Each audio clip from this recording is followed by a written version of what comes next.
Hi, my name is Bob Nix and I'm co-founder of iCabbi. Today I'm going to be hosting a panel where we'll be discussing one of the most pressing matters to our industry today, and that is driver recruitment. So just what is going on? According to the data that we pulled from our customer base, on average taxi companies are down 21% in terms of the number of drivers they have. So given that's on average, some are actually a lot worse than that. In parallel to that, the number of trips that they've had are almost back to a par of pre-COVID. So what that's done is that's created a situation where there's pressure on the business, on taxi drivers and on customers. And what that does is leads to frustration and to brand, I suppose, damage to your brand at some points. Many of us understand the reasons behind this. The primary reason that's been cited to us is the government subsidies.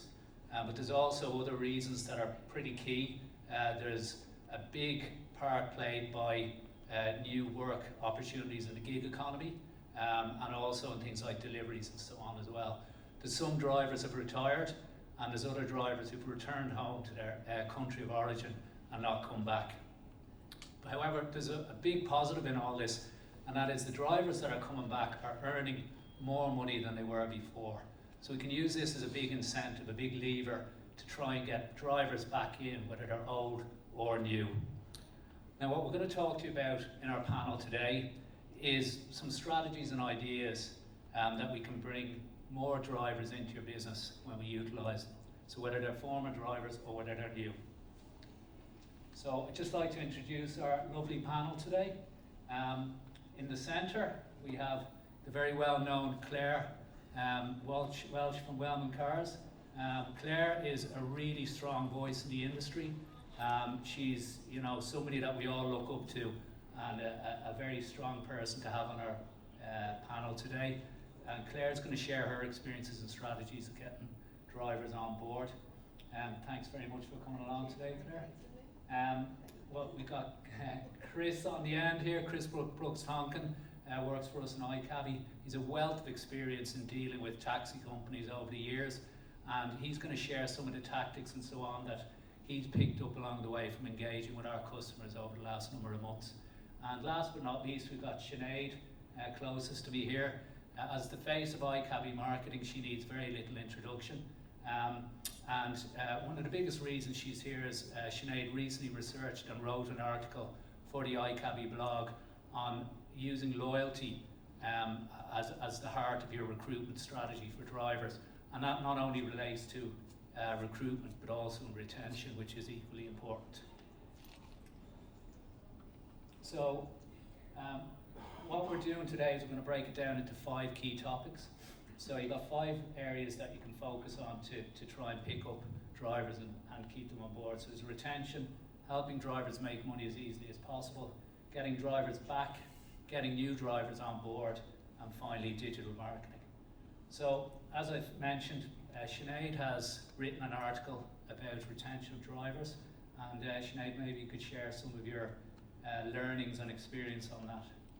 Okay, well, retention is important to every business, but at the moment when we're going out and we're talking to customers, they're trying to recruit new drivers, and you need to employ your digital marketing and lots of different types of strategies for that. But if you have a hole in the bucket and it's leaking drivers on the other end, you're wasting your time. So you need to keep the drivers that you have, and you need to keep them happy. And we know that drivers talk. So if you you know drivers talk, right?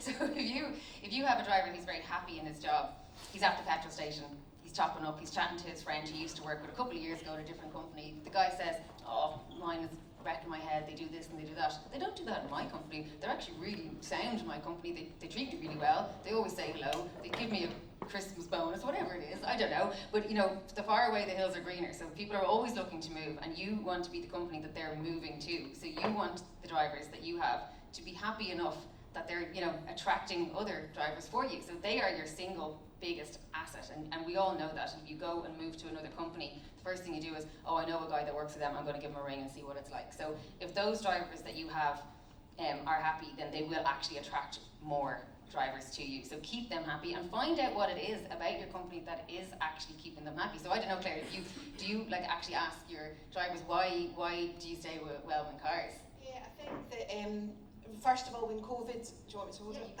Yeah. Bit shy. First of all, when COVID broke out, the first thing we realised was that drivers were frightened to stay. They were frightened to embrace what the unknown was.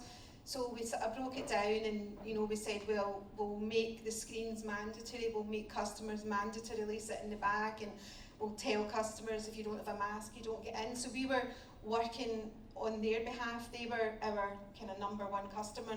They were the front seat passenger customer rather than the back seat passenger customer. So we were kind of trying to fine tune everything to them to make them feel safe. Obviously we wanted the customers to feel safe, but if you don't have the drivers coming out to pick them up, then there is nothing. So we kind of spoke to them about that, and we just put the screens in without even batting an eyelid. Other companies, oh, it's up to you, whatever. But I think when they actively seen that we cared about their health as well as the customers' health, then it made them feel that they were counted for and that they were wanted, which they were.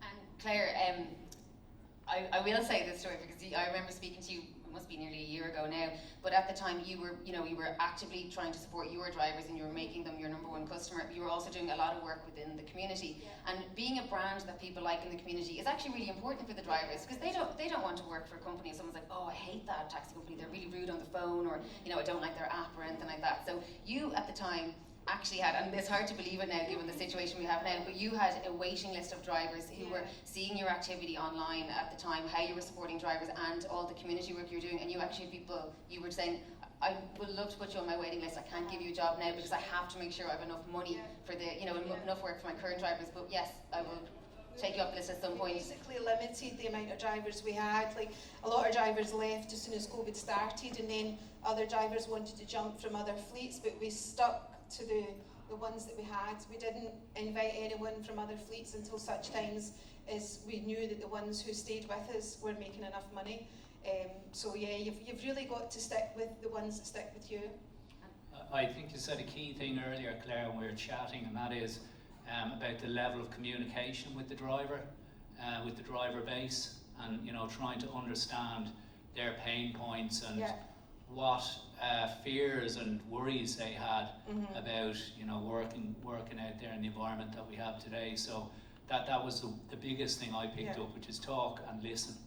So really strong. But I think we move on to the next topic now, which is how we help drivers make money as easily as possible. Now, you would think this would be it's a bit of a silly subject in a way. Of course, you're going to do everything you can to help your drivers make as much money as possible, but sometimes there's some very small and simple things which you may not be thinking of, and we picked up a few tips and tricks from speaking to our customer base and so on. And Chris, this is the kind of thing that you come up against, and from your discussions with companies, what sort of tactics have you picked up that would work to help drivers make money as easily as possible? Yeah, you're quite right. I mean, in terms of drivers, they are customers as well, and that's the first thing to bear in mind. It's always easier to keep a customer than it is to find a new one. So if we can do things to encourage those drivers to stay, make it as easy as possible, as Bob says, in order to make money. I don't want it to be difficult. I want a driver just to be able to come out, earn the money they want, and then to go again with as little issue as possible. And that really starts at the very beginning about having the right tools for them to use. That's about having a driver app that is functional, making sure that they might have this driver app, make sure that they have a good understanding of how that driver app works. Is there anything that other drivers are doing that some drivers are not doing, so they're not maximising their ability to make money? So it's important to do that. And that could be a variety of things. That could be lead drivers that discuss with other drivers. There could be a newsletter that you do where you send did you know type tips and these sorts of things. So having the right tools in place. We always say that a good tradesman never blames their tools, but when we're looking at the right tools as well, it may well be the device that they're using. If a chef buys a £10 knife, that knife is not going to be as good as a £100 knife. So just spend a little bit more on the device. Spend another 20 quid and get a named device, or a device that's been tested or that the fleets are aware of. And that can go a long way, just to making it so that the driver is not held up at any point. We don't want to see working on the screen all the time. We just want drivers to be able to work and go from job to job to job. And just keeping abreast of making sure that they're up to date as well. The likes of Apple and Google, they do like to throw curveballs into new operating systems, and there can be issues sometimes around that. So make sure that the applications that you're using for drivers to work are the most up to date that you can use, just to ensure that there are no problems with updates that are brought along as a result of these operating systems.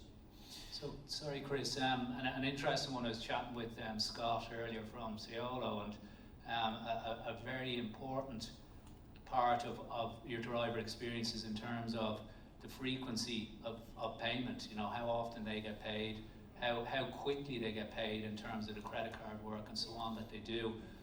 Claire, is that something that you guys have found in your base? Yeah, and if you'd told me a few years ago I was going to pay a driver that night for what they did that day and I wasn't going to get paid for X amount of days, I would have told you were crazy.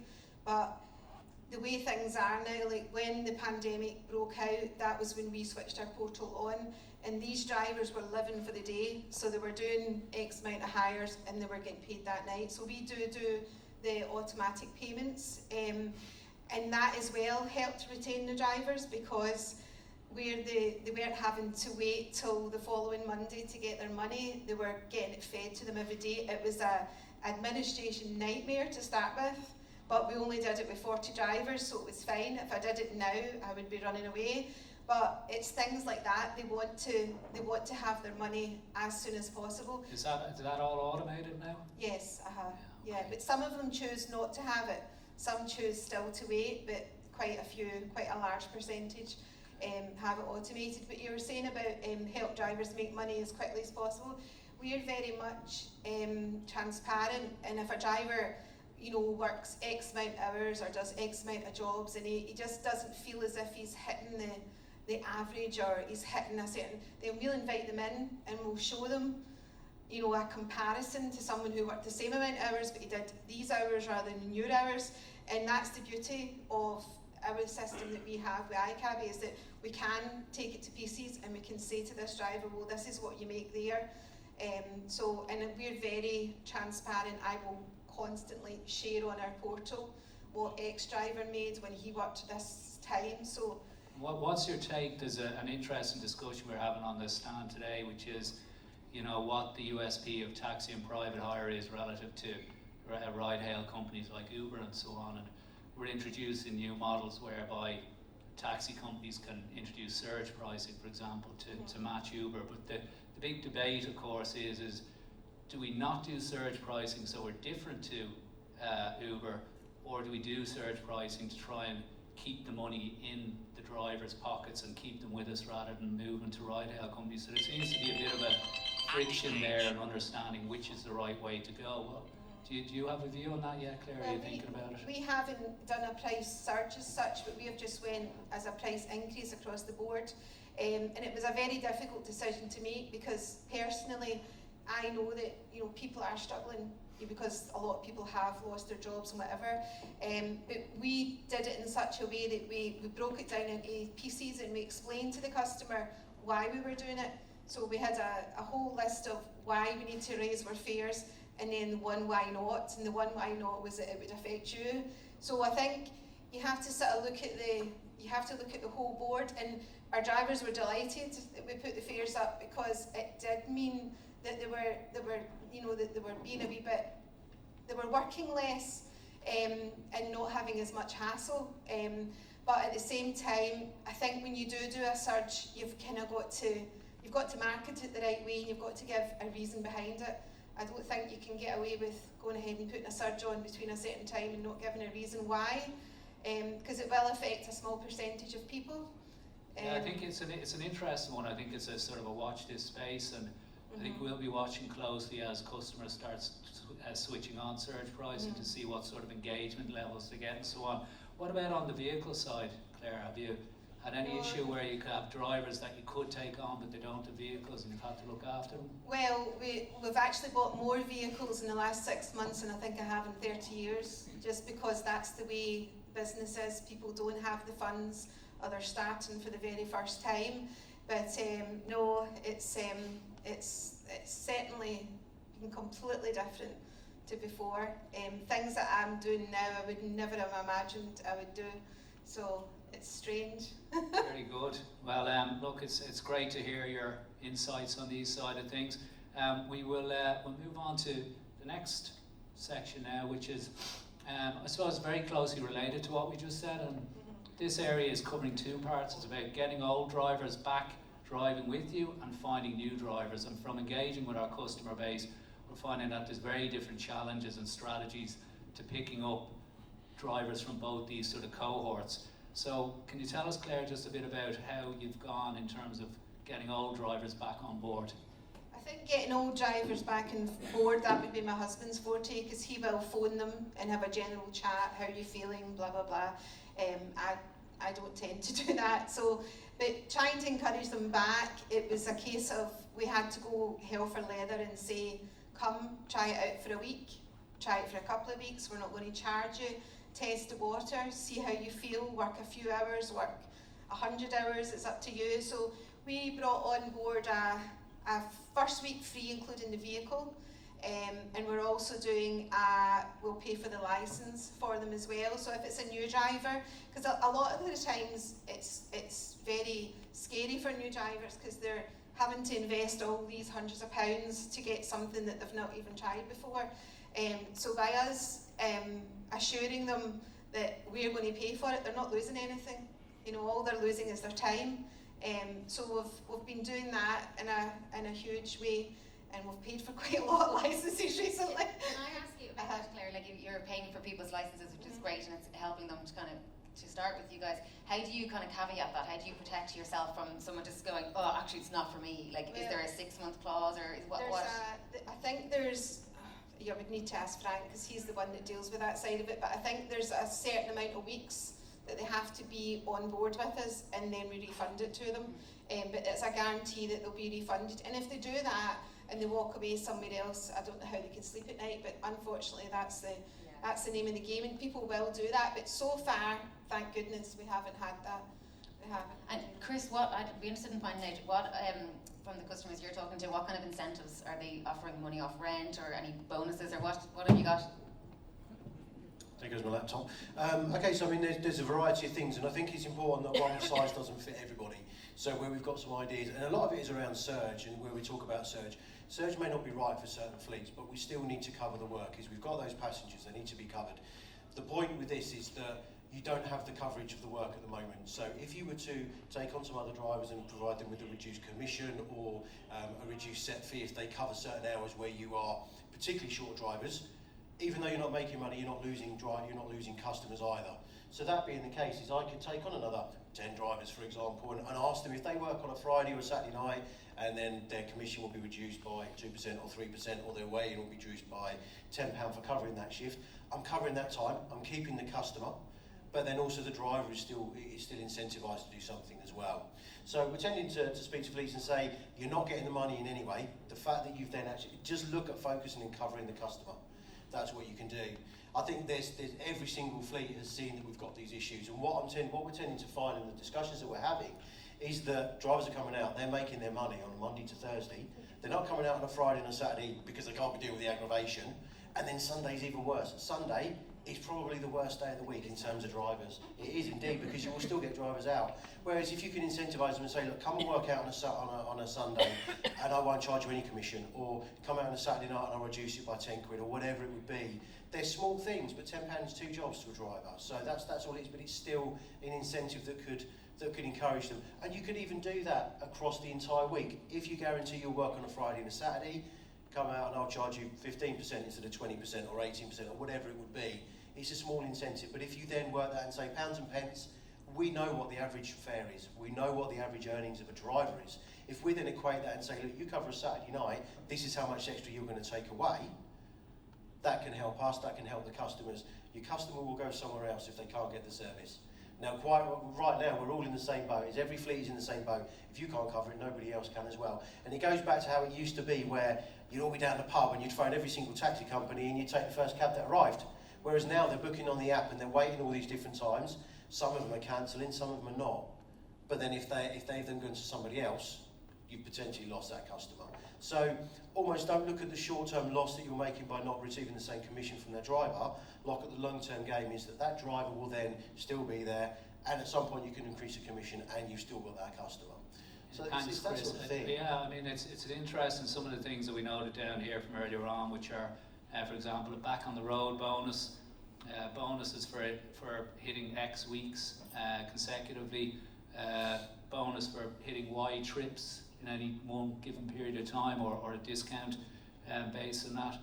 One interesting one was entering drivers into a prize draw, you know, whether that be for a holiday or something bigger or smaller.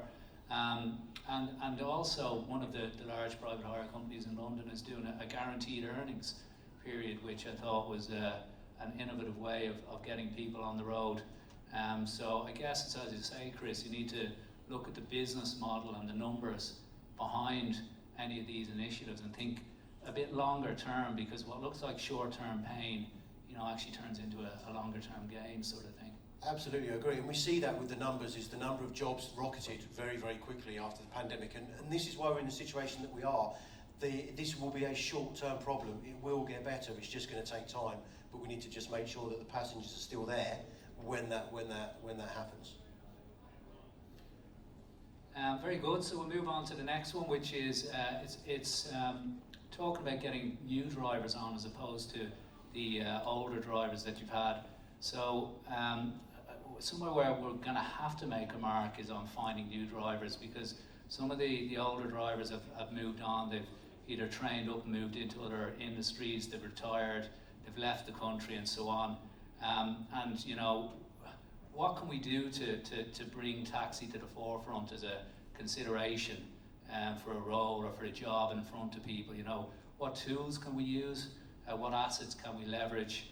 And what sort of strengths and benefits does driving a taxi have that could really make somebody think about what they're doing?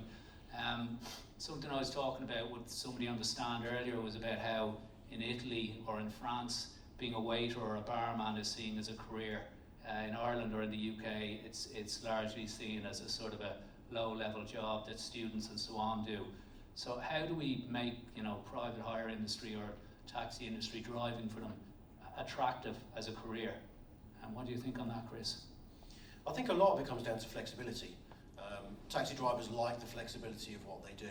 Yeah, incentives are good along the way as well. Where we're talking about this with sign-on bonuses and things like that, it's important to really just show those people the sort of earnings that they can make. It comes back to those sorts of things. People will look at it, it's not necessarily a glamorous job, but some of the things I saw a taxi company recently, they actually did a profile on a driver where they talked about how long they've been a driver, what they thought was excellent about it, and it really came across very, very well, and it got a lot of likes on the platforms as well. It can be, get the point of view from a driver. Pick a good driver, speak to them, and they can speak volumes about some of these. It is about making it. It's a career as much as anything else, and it can lead to an awful lot of things, and it can be very lucrative. Money talks. So if you talk about pounds and pences, people see that, and if you can make good money by doing something that maybe you enjoy already, it's not really a hassle. People want to make money as easy as they can, and I think a really big thing on that as well is the flexibility. You know, looking at people who maybe can only work part-time, whether that's seasonal workers or, you know, maybe it's a mother who's available 10 a.m. to 2 p.m.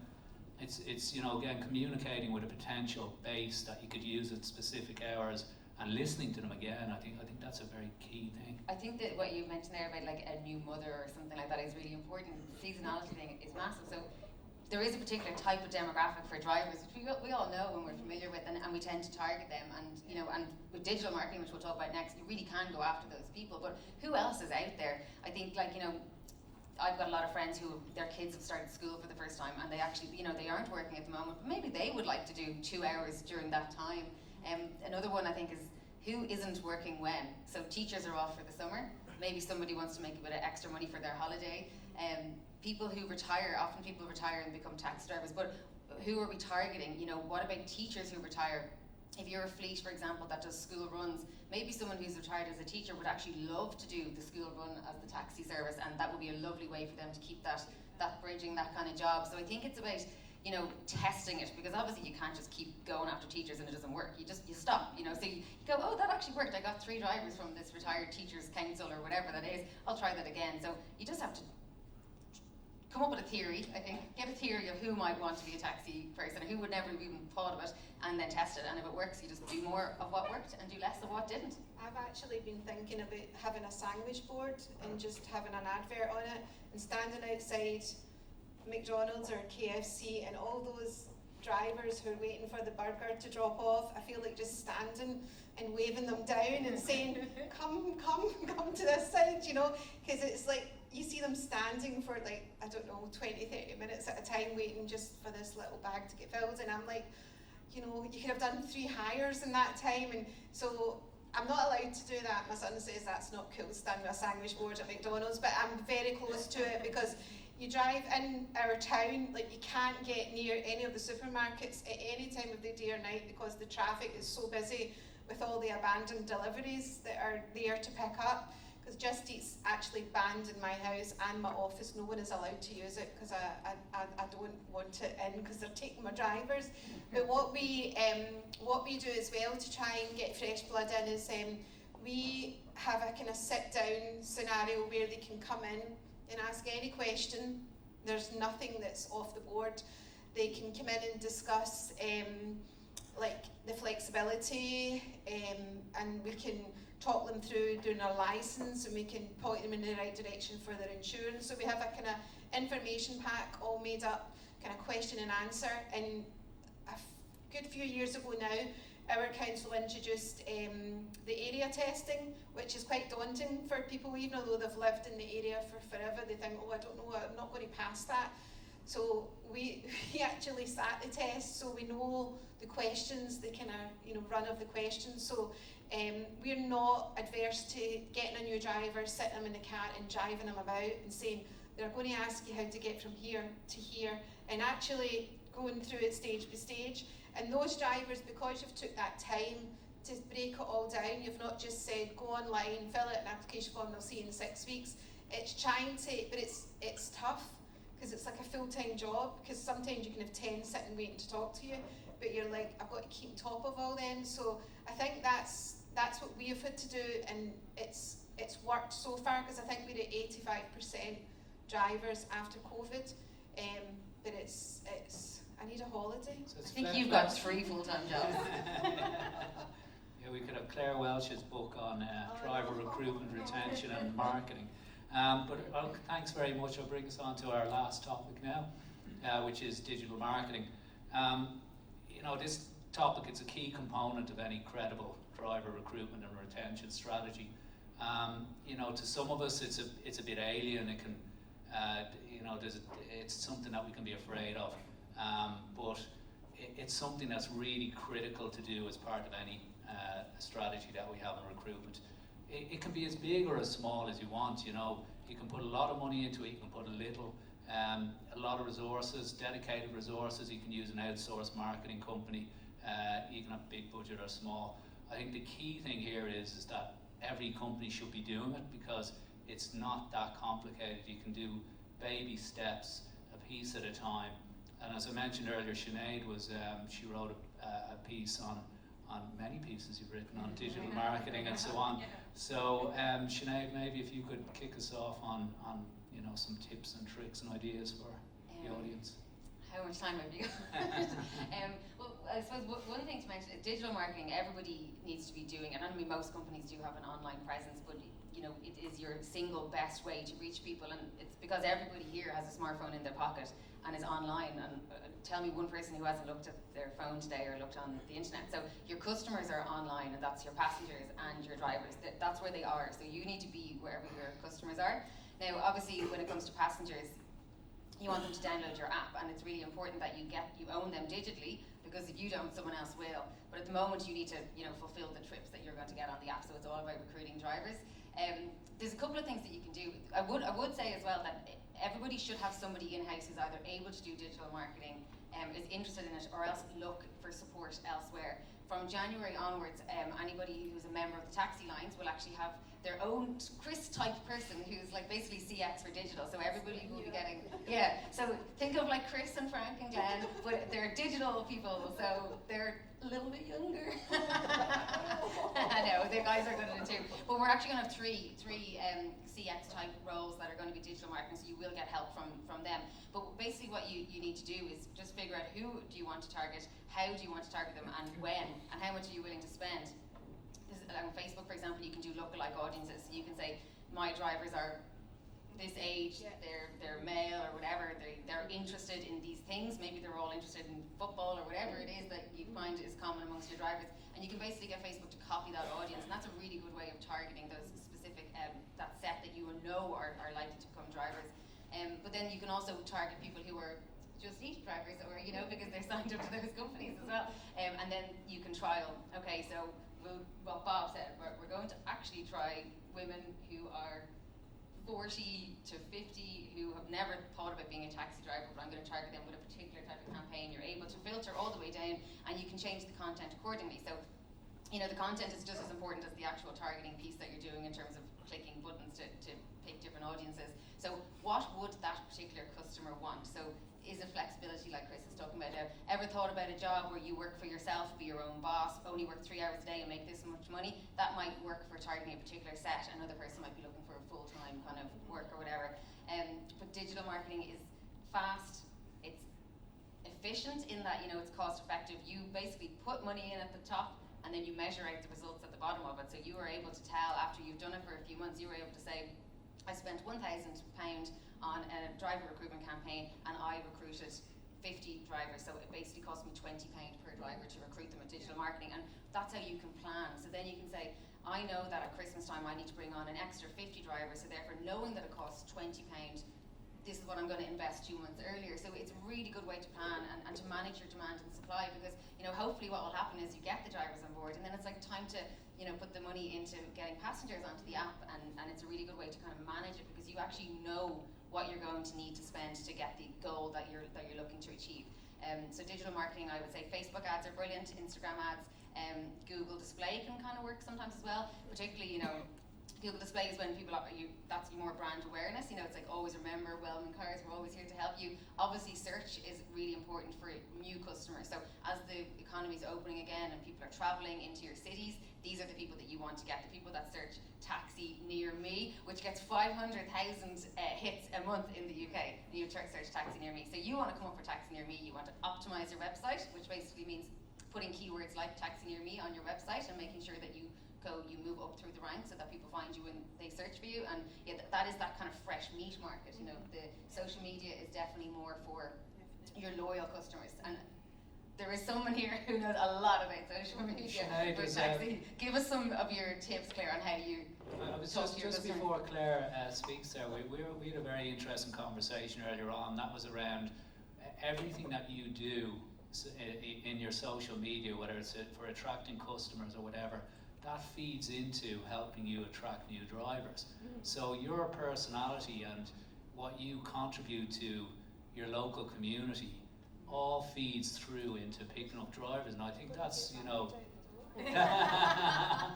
but it's true. And then you're also saying that you have the complementary side of the things. So you have your son helping you and challenging you on certain things and so on. So I think you might have the personality for social media, but maybe not for the statistics and the analytics and that kind of thing. So I suppose find your strengths is what you were saying, and find somebody else to handle the bits that you're not so fond of. So I think as well what's interesting is we've noticed, over the years we've noticed that more recently the drivers are actually coming to us because they've seen more activity on social media, which is quite astounding. So it does work, what Sinead's saying about making it interesting for them, breaking it down, giving them all the good things, the advantages, and when they see that and they see what you're promoting as opposed to maybe the delivery company they're working for or the other private hire taxi company they're working for, they don't feel that the company that they're with is investing the same way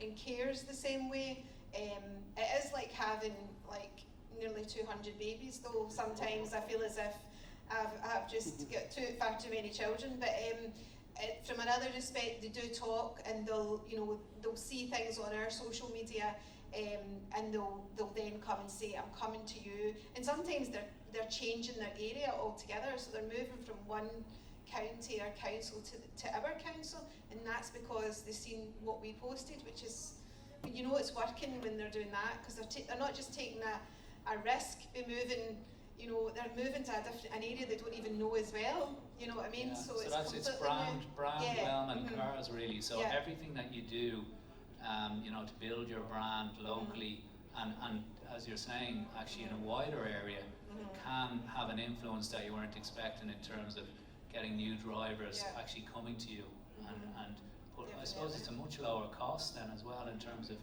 trying to get them in. Yeah, no, it definitely is. I think it helps that I just love Facebook as a person. Like, Facebook loves you, Claire. they'll tell you I'm never off it, but it's been, in my age, Facebook was the big thing. I've not really moved to Instagram or all the other kind of social media things. So, but my kids slag me constantly because I post everything. My whole life is on Facebook, but my dad's 75 and he just got it a few years ago. So quite often I get a row from him, or you'll see comments on the Wellman page and it's my dad, and you're like, oh, I have to block him again, So sometimes I do get a row because I do, but then it works to its advantages when it comes to marketing your brand, because everybody knows us because the things that we do, and we try and kind of keep it. But that wasn't why we started it. We started it to try and do promotions and things like that, and it just kind of grew arms and legs. But I'm very hands-on with it. I do it all myself. I think one thing to say is that you're doing it the right way, because you might have started it to do promotions and stuff, but actually your social media, the rule is 80-20, so 80% of what you post should be nothing to do with trying to recruit drivers or recruit passengers. It should just be nice content that shows that you're lovely people and that you're enjoying the work that you do, but it definitely can't always be come and work for us or book a taxi right now, because that people just leave your page. So it's about investing your time into building up that community that you're talking to, and also listening. I know Bobby mentioned listening to drivers, but listening to what people are saying and asking them their advice or asking them to share stories and stuff like that. So it's the taxi company probably gets more likes from the post where they show something funny that got lost in the taxi, more so than come and book a cab with us. Yeah, no, definitely. And sometimes I find myself like going through Facebook and I'll find this really funny picture and I'll show it to my son and he's like, you can't post that. But I've already got the caption in my head of what I'm going to write, and he's like that. But I know, it's quite sad, but no, I'm constantly looking at other things, like, I could use that, and I could, a video of someone really, really drunk and trying to get in a taxi, that could be good. I see things on TikTok and I think, I could just do that. And so it's just different avenues, because sometimes you've got to make your social media presence more than just the generic, we need this, we want this, we have this. You've got to make it more kind of family friendly and more adaptable to different people. It's like traditional media. You don't buy a newspaper to read the ads. You just see the ads when you're enjoying the other content that's with it. And it's called social media networking. It sounds like a long time since I've said it like that, but it's called networking for a reason. So another really good strategy on social media, particularly for a taxi company, is to like and comment and share on the local businesses, so that you're networking with them. So maybe if you do ever do a promotion together, you then get their audience. So if they are doing something cool, and maybe it's their 50th birthday, it's congratulations. We always eat your Danishes or whatever it is, but it's to talk to other businesses, and because you will then get their business and they will share you then as well. Do you do that? We do, and we also, if there's a new business opened, we'll share it and we'll say welcome to Hamilton, blah blah blah. But we also, if there's places that we see and you can see that they're trying to market themselves and they're trying to get out, we'll pop in. There's some weeks when I can have lunch 3 times a week, because I'll go in and I'll just see what's happening, and then we'll post that we were there for lunch.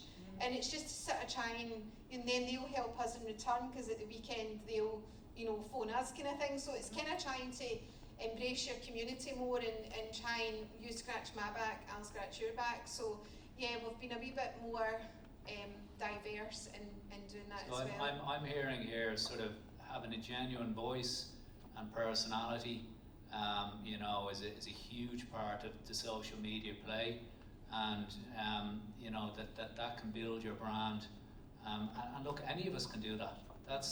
You don't need experts or outsourced marketing or analytics on that. And I think what you were saying earlier, Claire, is your social media success sort of came from just being you and your business being itself and your son helping you and so on.